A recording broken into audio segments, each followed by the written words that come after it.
Hello and welcome to Mark's Woodworking Challenges. I'm Mark, your host, and today we have a hand plane challenge. And the subject of today's challenge is perhaps a bit esoteric. I'm going to discuss how I tuned the nicker on the filletzer bed of a Stanley 41. And the reason for this is in the previous two videos I discussed how the nickers on my Stanley 41 Type 4 and my Stanley 46 Type 2, that they were frozen in place and unlikely to ever be moved again. Well, it seems I was a little too pessimistic, and so at least for the Stanley 41, I have not done anything with the Stanley 46 yet, but at least for the Stanley 41, I have been successful in basically tuning up the nicker on that plane's filletzer bed. And that's what we're going to do today. And I hope the 5 other people globally that use this plane in this way will find it useful. But it should be, I hope everybody finds it useful. So in short, here's how I do it. Here is the filletzer bed for the Stanley 41. I talked about that 2 videos ago.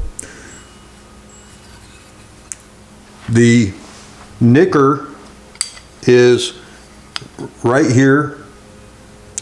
It's a little piece of metal in a dovetailed slot on the side of the filletzer bed, and it was turned out in the end to be actually pretty darn simple. So to tune it up. So first of all, I clamp to the edge of the bench, and I had previously tried to drive it down vertically with a punch. That did not work well because the punch would always just bounce off to the side.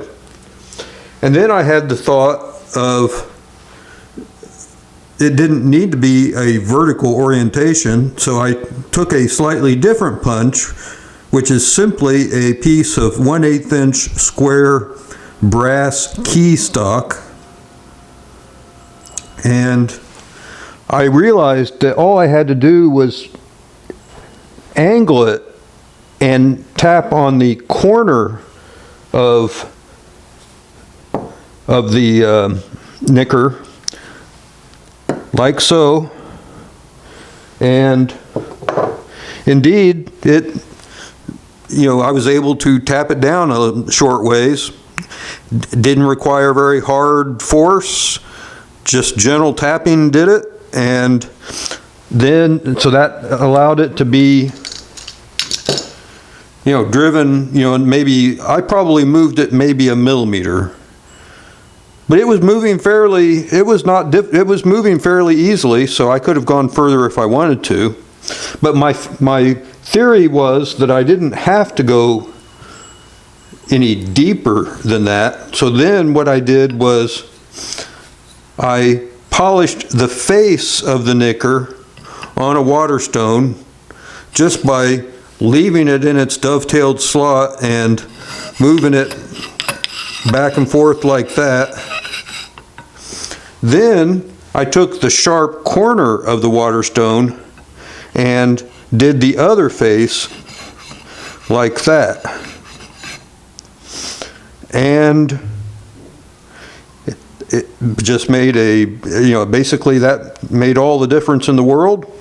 So that's all there is to it. Let's do a quick little test. Okay, I hope you can see it.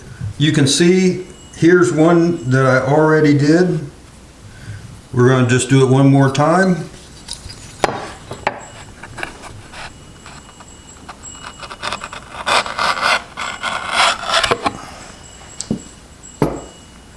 And I hope you can both see and hear how well that made a scratch across the grain of this board. In my previous video on using the Stanley 41, I made a comment that it wasn't really, when I was using it as a filletser, it wasn't really a fair test because the nicker was so dull. I think I said wouldn't cut butter or something to that effect. And so now I have to officially retract that statement, and suffice it to say I'm much happier about the sharpness of the nicker in my Stanley 41, and I'm going to have to try it out again as a filletser. I guess the moral of this story is always check your assumptions. Well, that'll do it for this video. It was a quickie. I hope you liked it. Please consider subscribing. By all means, hit the like button, and I always welcome comments. And so we'll see you next time on Mark's Woodworking Challenges.